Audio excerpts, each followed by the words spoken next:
구독과 좋아요, 댓글은 늘 야담상회의 힘이 됩니다. 야담상회, 오늘의 이야기 시작합니다. 별땅 기와지붕에 내려앉은 교교하기 그지없는 달빛이 어쩐지 처량하고 으스스하던 밤, 풀벌레의 부산스러운 울음소리가 유난히도 귓가를 거스르는 야심한 시각이었습니다. 밤의 공기와는 좀 채 어울리지 않는 흐느낌 소리가 돌담 너머로 희미하게 들려오고 있었습니다. 그 소리의 근원지는 김마골이라는 고을에 천석군으로 살고 있던 오가네의 거처였습니다. 그 슬픈 울음소리의 주인공은 다름 아닌 오가네 막내 여식 약선이었지요. 저 어린 것이 얼마나 분에 바쳤으며 이 야심을 틈타 저리도 울음을 토해내는 것일꼬. 참으로 안쓰럽기 그지없구나. 별땅에서 자신이 딸아이가 슬피 내는 울음소리에 잠을 이루지 못하고 있던 오가의 가슴은 미어지듯 옥죄어만 왔습니다. 하늘도 참으로 무심하기만 하구나. 저 가여운 것이 대체 무슨 잘못이 있다오. 그칠 줄 모르는 딸의 울음소리에 오가는 멍하니 천장을 올려다보며 큰 한숨을 토해낼 수밖에 없었습니다. 사정은 이러했습니다. 이웃고을의 박참판 댁에는 참으로 개차반 같은 아들 녀석인 봉패라는 인물이 하나 있었는데, 봉패는 동네 왈패들과 어울려 다니며 고을을 들쑤시고 저작거리 노름판이라는 노름판은 죄 기웃거리면서 주색 잡기에 여념이 없는 그야말로 망나니 중의 망나니였습니다. 내 오늘은 또 어디 가서 난장을 놓아볼까나? 제 고을에선 이 봉패가 행차했다 하면 모두가 뒤로 침을 뱉으며 기피할 만큼 아주 소문이 자자한 인물이었지요. 봉패가 고을의 노름판을 전부 들쑤셔 놓는 데다 기방이며 여염집이며 할 것 없이 전부 난장을 놓아대니 봉패를 향한 고을 민심은 땅으로 떨어져 있었습니다. 박참판이 한양 고위정승들과의 연줄이 다 있어 고을 원님조차도 박참판네 집안을 함부로 할 수 없었기에 동네 사람들은 그런 봉패의 망나니 짓을 눈뜨고 지켜볼 수밖에 없었습니다. 봉패는 고을에서 더 이상 자신을 끼워주는 판이 없자 부득부득 김하골까지 기어들어와서는 투전판을 들락날락하고 있던 터였습니다. 봉패가 김하골 노름판의 모습을 드러낸 그날은 하필이면 큰 야간장이 들어서는 날이었습니다. 아침부터 잔뜩 신이 나 있던 오가네 딸 약선이 야간장 구경을 가자며 아비인 오가에게 졸라대고 있었습니다. 원, 녀석도. 그래도 야간장일 가보고 싶은 게야? 물론이죠. 아버지, 제가 이날만을 얼마나 고대하고 있었는데요. 가서 신기한 것을 잔뜩 구경하고 싶어요. 아비의 손을 잡고 아이처럼 좋아하며 장터를 나온 약선은 이곳저곳을 구경하기에 여념이 없었습니다. 오가는 자신의 딸이 너무도 신나하는 모습을 흐뭇하게 지켜보고 있었지요. 그런데 바로 그 순간 흥에 취해 촐싹거리다가 그만 인파에 떠밀려 약선이 오가와 맞잡은 손을 놓쳐버리고 말았답니다. 밀려드는 장터의 인파가 붐비는 통에 약선은 금세 저 멀찍이 휩쓸리고 말았어요. 참으로 일진이 나빴던 것이 장터 안의 투전판에서 가져온 판돈을 모두 잃은 박참판의 망나니 아들 봉패가 제 성질을 이기지 못하고 씩씩거리며 분풀이할 대상을 찾고 있었던 것이었습니다. 말 그대로 가는 날이 장날이었던 것이지요. 인파에 떠밀려 아비와 떨어져 울상을 하고 허둥거리던 약선이 주변을 어슬렁거리며 먹잇감을 찾던 봉패의 눈에 들어오게 되었습니다. 기분도 더러웠는데 때마침 잘 걸렸다. 약선을 발견하고 완전히 눈이 돌아버린 봉패는 그 길로 약선의 손을 잡아채웠습니다. 사람들의 발길이 닿지 않는 장터 뒷골목의 석재 담벼락으로 끌고 가선 그대로 약선을 욕보이고 말았지요. 약선의 비명소리는 바글거리는 인파의 소란 때문에 잦아들었고 누구 하나 알아차리는 이가 없었습니다. 오가가 장터 곳곳을 돌아다니며 헐레벌떡 약선을 찾아내었을 때는 이미 때가 늦어버린 뒤였어요.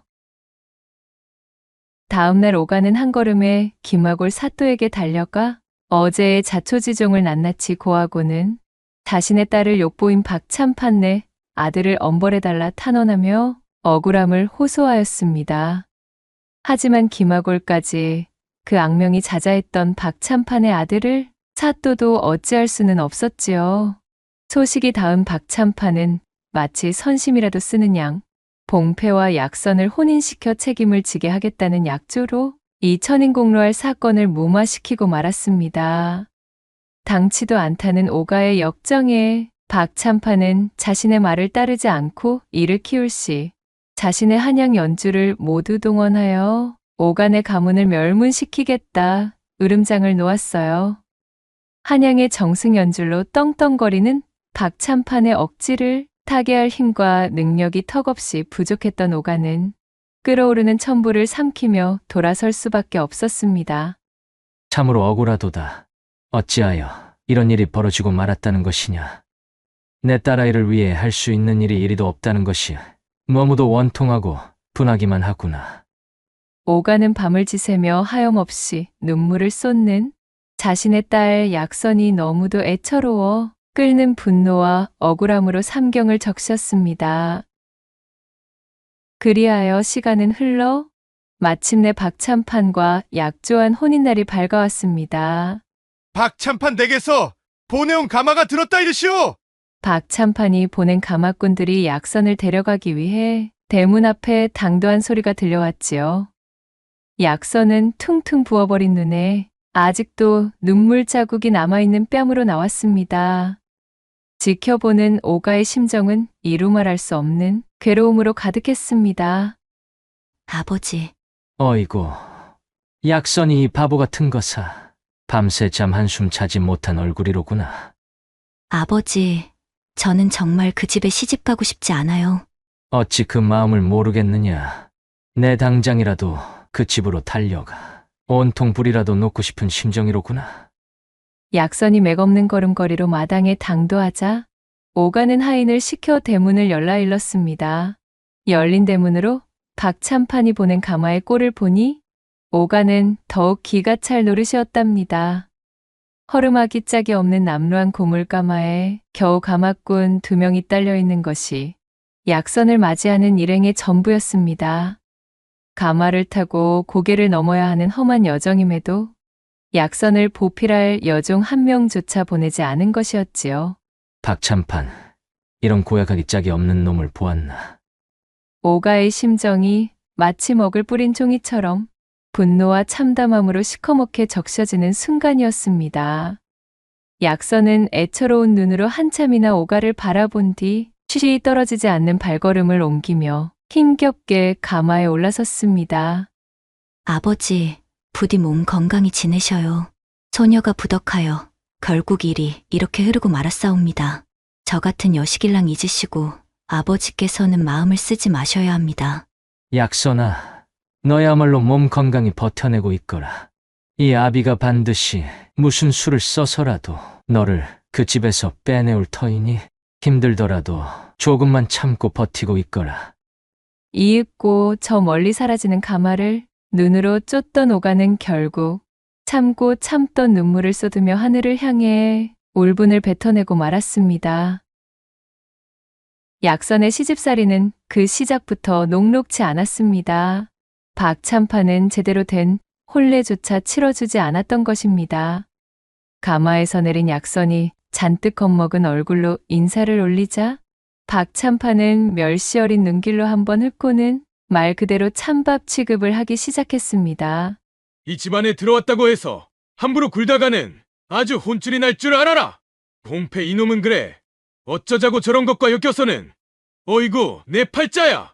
혀를 차며 제멋대로 투덜거린 박참판은 그 길로 몸을 돌려 사랑채로 들어가 버렸습니다.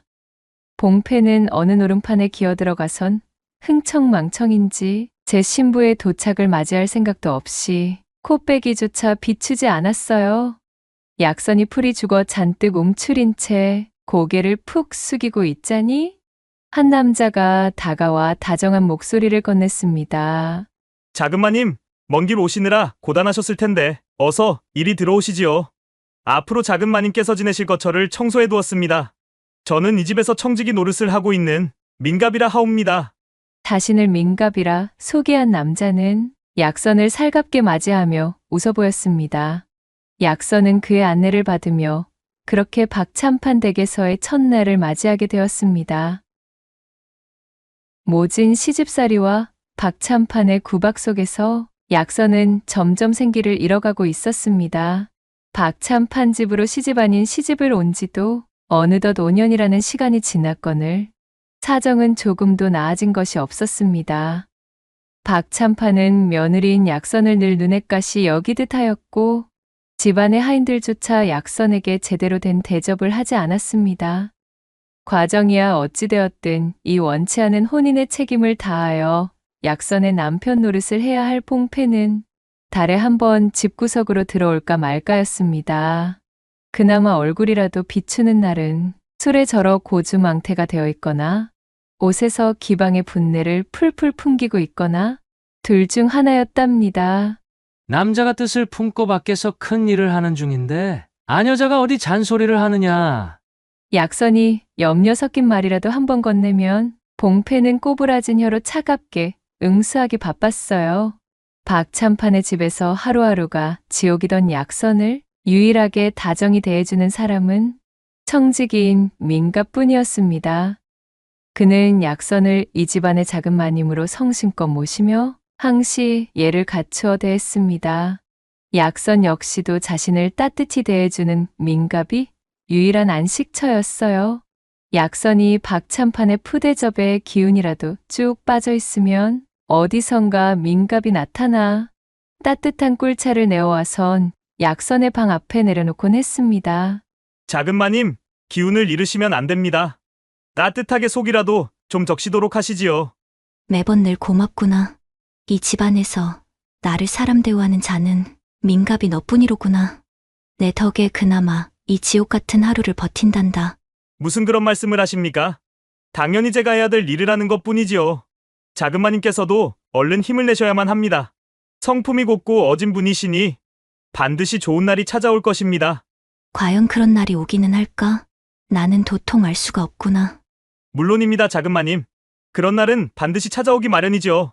민갑은 시원한 하늘 같은 낯빛으로 웃으며 약선을 위로해주곤 하였습니다.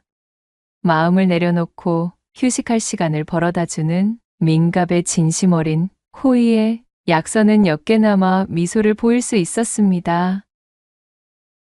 하늘이 약선의 가여움을 알아본 것일까요? 천지신명도 더는 묵과할 수 없었던 것일까요? 비가 억수같이 쏟아지는 어느 날 박참판 댁에 비보가 날아들었습니다. 봉패가 노름판에서 과하게 들이켰던 탁주의 기운을 이기지 못하고 집으로 돌아오는 하천의 다리에서 그만 실족을 하고 만 것이지요. 졸지의 아들의 초상을 치르게 된 박참판은 슬픔에 휩쓸려 길길이 날뛰더니 약선을 그야말로 남편 잡아먹은 여자 취급을 하기 시작했습니다.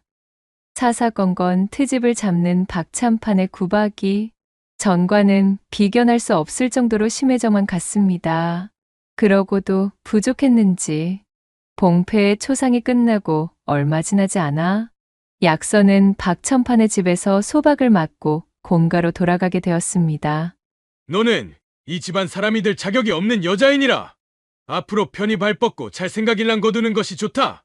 남편 잡아먹은 여자로 낙인 찍혀 그럴 일은 없겠지만 행여라도 새로운 혼례를 들거나 새 집안의 사람이라도 되는 날에는 너와 내 아비를 멸문지화 당하도록 내 모든 연주를 다 동원해서라도 응징해주마. 관뚜껑 덮을 그날까지 내게는 과부의 꼬리표가 남아있어야 한다. 알겠느냐? 내 아들을 잡아먹은 주제에 절대 잘 먹고 잘 살 수는 없을 게다. 박참판은 약선에게 서슬퍼런 엄포를 놓고는 대문 밖으로 쫓아내었습니다.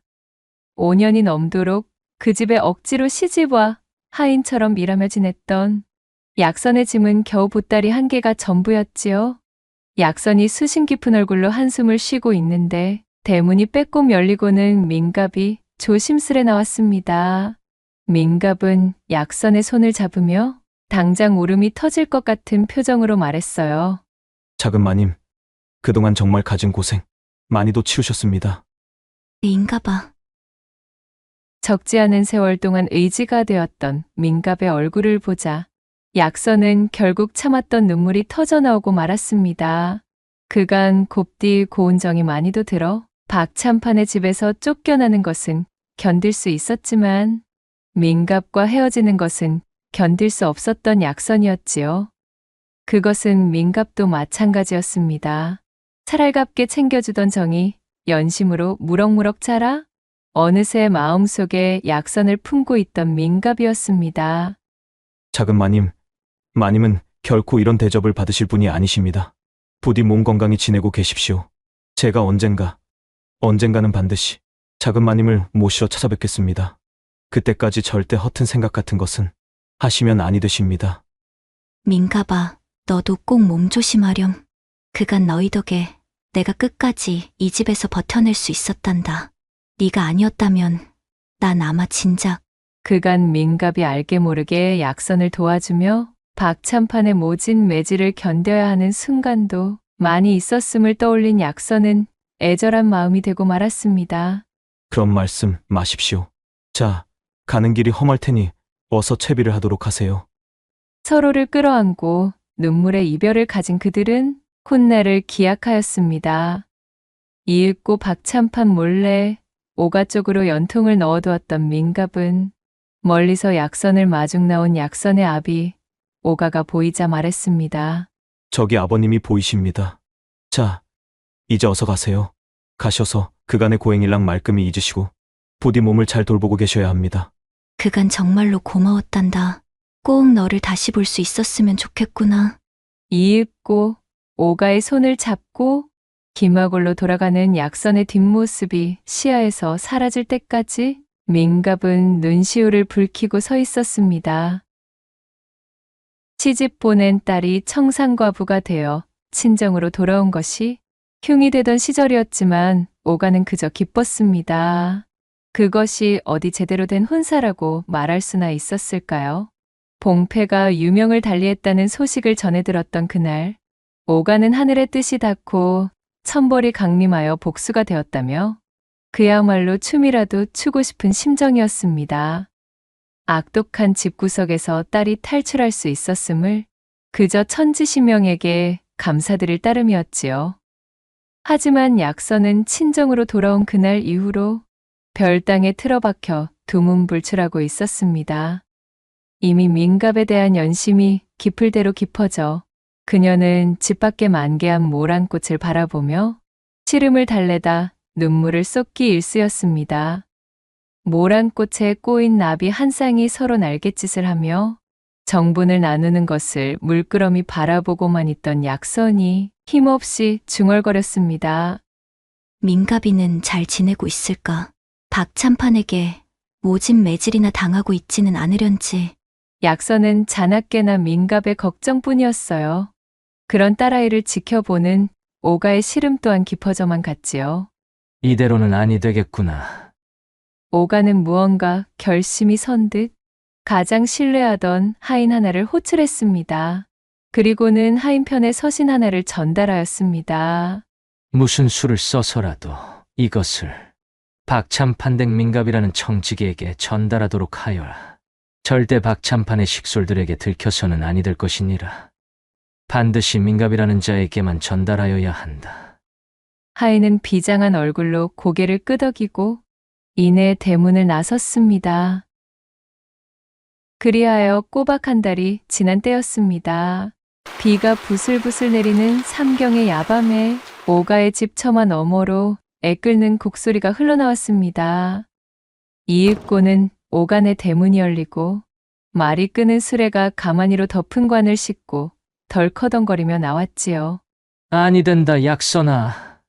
이리 허망하게 가버리면 이 아비는 어찌 살란 말이더냐. 오가의 침통한 곡소리가 밤하늘을 찢는 듯 울려 퍼졌습니다.